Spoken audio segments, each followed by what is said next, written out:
hạnh phúc thật ý nghĩa khi thấy em cười, mỗi lúc bên người yêu thương như gió và mây.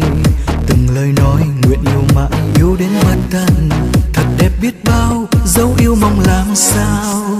Tình yêu đã đến đánh thức con tim ngủ mê bao ngày, thật bối rối mỗi khi em yêu hơn dỗi. Và ngày em đến xua tan màn đêm băng giá, ưu phiền cho tim anh tôi không lẻ loi. Từng ngày anh vẫn luôn mong chờ em cuối con đường, nụ hôn bất ngờ cho nhau ánh mắt mộng mơ. Một vòng tay ấm đôi ta cùng nhau tới chân trời, thấp mong suốt đời bên em ngày hạnh phúc.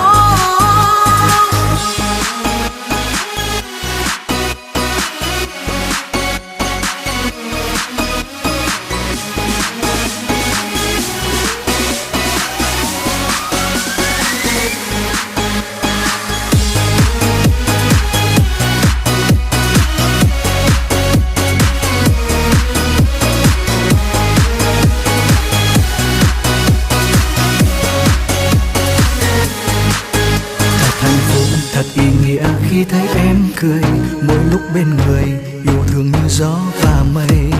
Từng lời nói nguyện yêu mãi, yêu đến bất tận, thật đẹp biết bao dấu yêu mong làm sao.